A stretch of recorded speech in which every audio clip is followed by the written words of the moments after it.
Still, sweetheart, you know, listen, it's my fault. It's me, it's on me. I just don't have the time to commit to this anymore. I'm busy, I've got like 5 YouTube channels, you know? So you're breaking up with me because I'm too blonde? No, it's me. You didn't do anything wrong. So when you said that you would always love me, you were just f***ing around? Hey, no, don't turn around and sit. Be that way. Hey, Deliana? Deliana, are you there? Hey, you look sharp. Hey there, Deliana. Yeah, I love those absolutely amazing blue balls you've got there. Do you want to go on a date?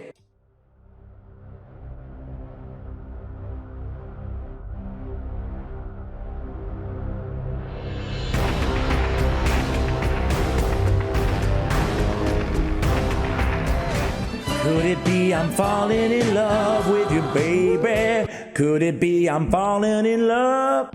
Oh, hey guys, welcome to the channel. I've got a new love in my life. Have you heard the news? It is Deliana. Deliana is amazing, and she was previously a freebie. And I don't know, guys, honestly, if you were anything like me, you know, what did you, before clicking on this video and seeing me be ridiculously cringy, what do you think of Deliana? You know, personally, I thought, like, she's pretty dang good. Like, I would say she's pretty good. She's pretty good. I don't use her a lot, but she's pretty good. She can hit hard, she can AoEs, you can build her in a stun set, yada, yada, yada, right? But man, oh man, oh man, have we been sleeping on Deliana as an S-tier Hydra clan boss champion? I mean it, man. I mean, she's insane. I have quite the team and the build for you guys today. Odds are a lot of you have Deliana, so I'm excited to share this one with you. Maybe some of you guys already out there already know the magic of Deliana, right? So the A1 Heart Stealer attacks all enemies, 60% chance of placing a leech for 2 turns. This is going to parlay with her A3 to be one of the biggest healing mechanisms, especially for our squishier damage dealers on our team. On the A2, Withering Scorn is a 3-turn cooldown when booked, attacks 1 enemy, 100% chance when booked of placing a decreased resistance. If that target's under a block debuffs, excuse me, also debuff spreads, taking that decreased resistance and putting it on all enemies. Now, we could turn this ability off for Hydra. You don't have to, but you can. If you have enough accuracy, you know, I think you're better off turning it off, but we'll turn it off in today's video. But of course, you could absolutely use it still, and decrease resistance will be great because you'll probably have the debuff spread anyway, and it's not a bad ability. But Know Your Place is her hardest hitting ability. It's another AoE, this time on the A3. AoE, 100% chance of placing that block buffs, debuff on each enemy for 2 turns. It also heals all allies by 5% of their max HP for each block buffs debuff placed by this skill. So even if we're getting a 10% heal, if only 2 block buffs land, let's say we're going against 2 Spirit Affinity Hydra heads, right? It's still a 10% heal. It could be a 20% heal. Again, the leech and the heals off this A3 are incredibly helpful in longer duration battles like Hydra. Fills this champion's turn meter by 10% for each block buffs debuff attempt blocked or resisted by the enemy team. So in that hypothetical situation where 2 blocks happen or 2 resists happen, hey, we still get a 20% turn meter fill, which is nice, especially considering this is on a 4-turn cooldown. On the passive, Magnificent. This is where things get awesome on Deliana, like really awesome. Increases champion's accuracy by 2 for every 1,000 HP this champion has. So we have her built with around 100k HP today, so we get a built-in, basically 200 accuracy just for free off of the passive. Obviously, this is a passive effect on the passive, ergo, it's not on a 4-turn cooldown. The only part of that's on a 4-turn cooldown is the active effect.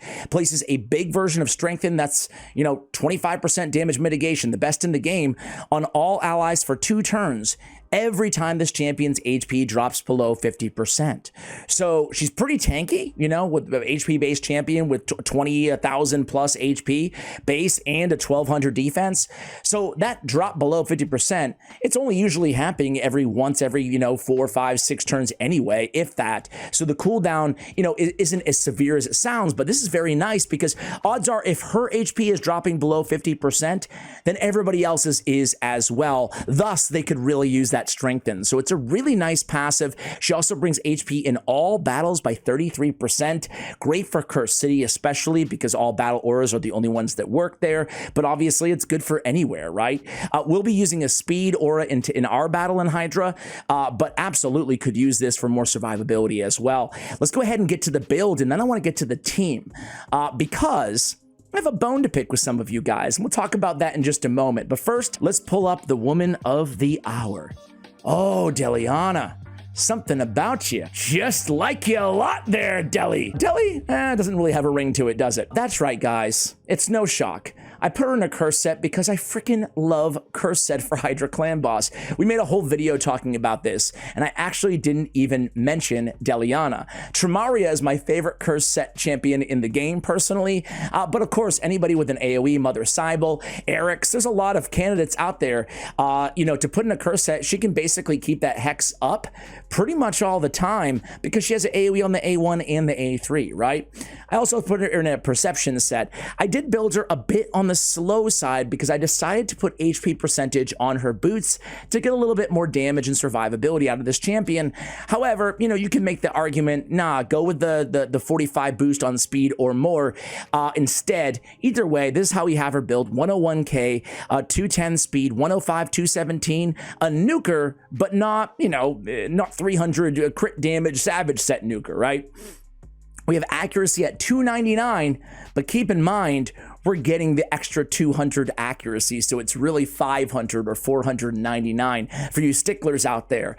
That's pretty dang good, man. I love that part because we didn't have to concentrate so much on accuracy. I did throw on a perception set, but this allowed us, and it will allow you, to go ahead and put HP on the banner instead. I did get lucky with an accuracy ascension, and frankly, I do have pretty good gear on her outside the curse set. I don't have much good curse gear on my account because for 4 years I was trashing it all, man.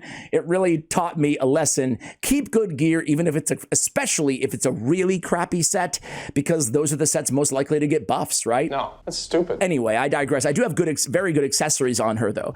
I have crit damage with crit damage, and I have HP with a lot of HP on the substats there on the ring. You know, obviously you could run her in, I mean, ideally if you're super endgame or whatever, you could put her in a cursed, and then you could additionally put on, you know, maybe a stone skin, or actually it probably wouldn't even make sense for Hydra. I think the best set, well, we'll take a look at some alternate builds in a moment here, but either way, crit damage on the gauntlet, HP percentage on the chest, speed or HP percentage on the boots. You could go speed as well. I have her 1-star awakened. I did go brimstone on Deliana. Just wanted to have like a nice mix of all the masteries for Hydra. I'll show you them, or blessings, excuse me. I'll show you them all in a bit here in terms of the whole team. And then this is what I went with for masteries. I thought long and hard, hey, maybe I should go defense. Maybe I should go defense, come down, pick up retribution and deterrence while I'm at it, get more AoEs, thus more leeches, thus more cursed set procs, aka hexes. But I decided to go support instead because really on the defense tree, the only masteries I was really excited about were Retribution and Deterrence. And I was kind of like, oh, you know what? I could definitely use Master Hexer and Sniper, especially because of the 4-turn cooldown on the A3. And Sniper's really, really good on Deliana because of the leech on the A1 as well. Bump that up a little bit. So I thought this would probably be the way to go for how I have her built. You know, Lore of Steel, pick up like 1 extra speed or something like that off of it too, right? Pick up a Cycle of Magic, maybe get lucky, have that, you know, have that A3 get a cooldown throughout the duration of the battle. I did end with War Master. I picked up Life Drinker as well. So I'm happy with this mastery build. But of course, you could go defense as well. All right, let's get to the team here, guys. I've been kind of alluding to this team that I really love, and I wanted to draw your attention to Phyna, Blade of Avaria. First and foremost, what I just showed you, everything I showed you about Deliana is independent of this team.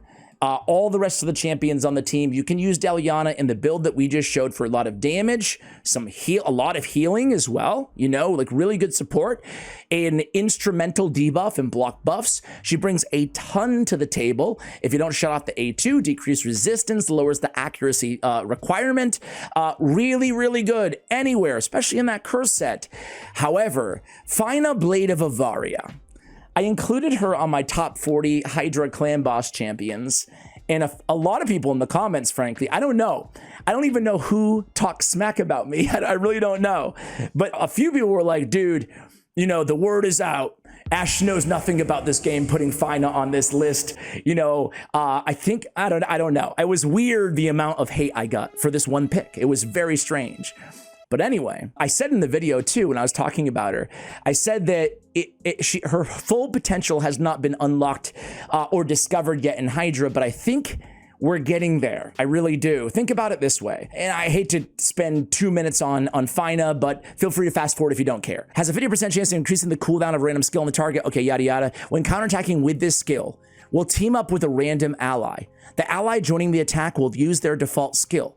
I just so happen to have like 3 or 4 champions on this team with AoEs on the A1. So they're always going to be ally attacking with her off the A1 because she's going to be placing counterattack on herself.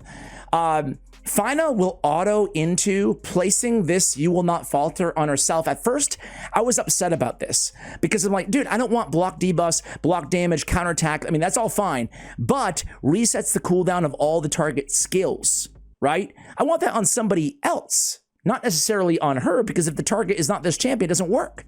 But then I actually realized when she puts counterattack on herself, someone's joining in the attack every time she attacks with a counterattack. So it's actually very, very worth it, right? Anyway, on the A3, increase attack, increase crit rate, increase damage, crit damage, excuse me, on all allies with the extra turn.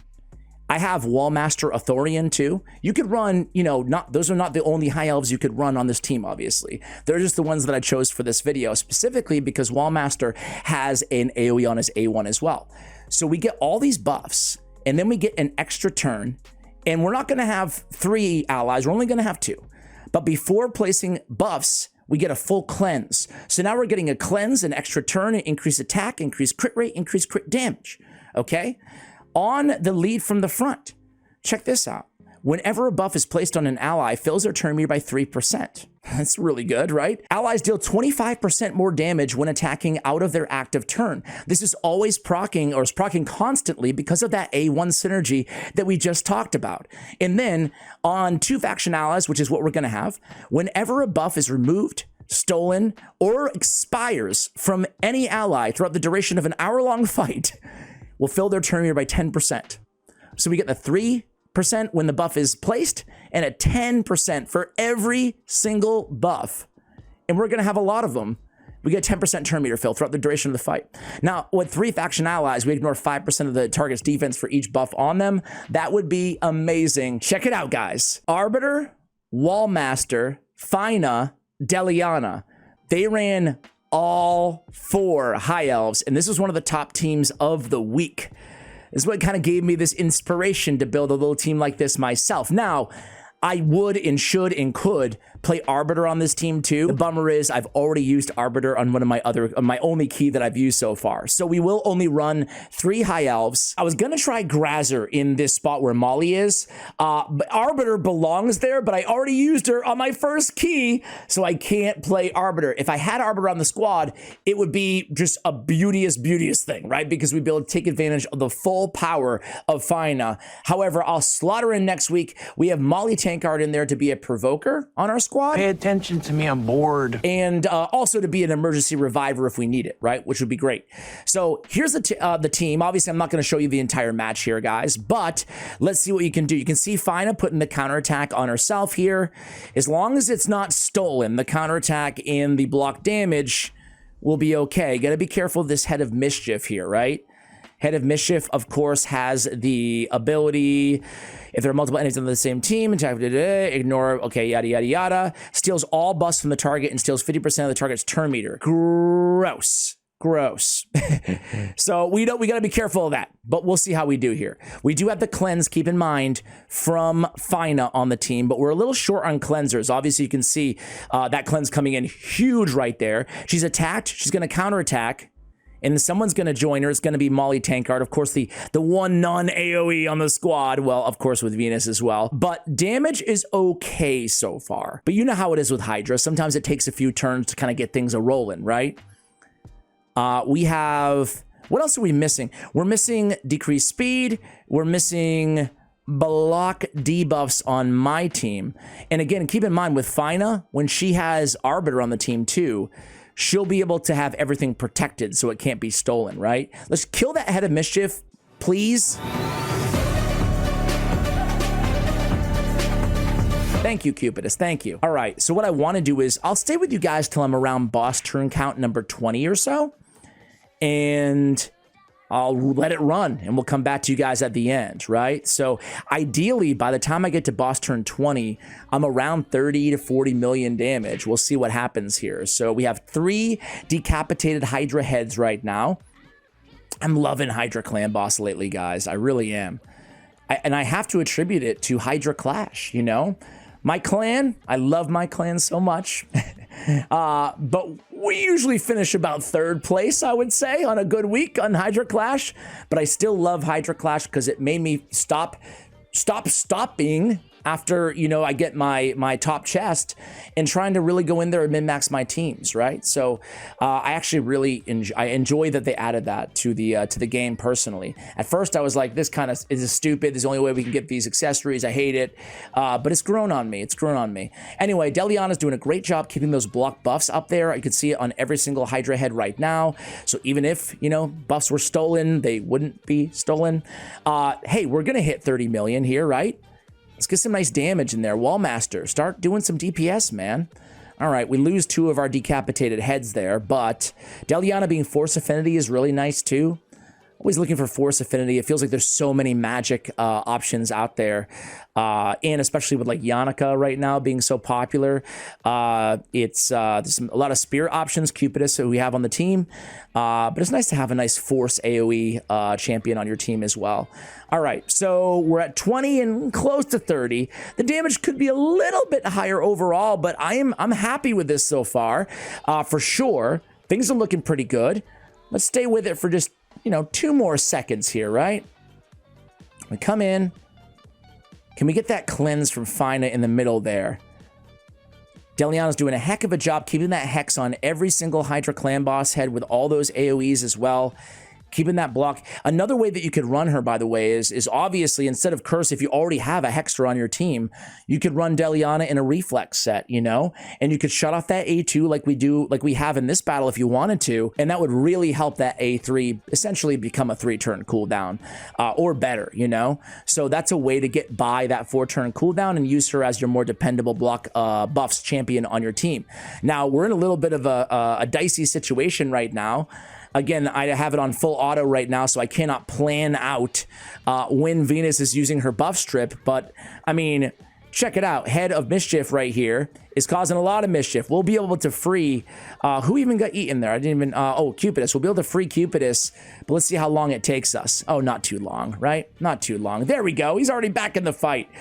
So we got through a little bit of a dicey situation there, but things are looking pretty smooth.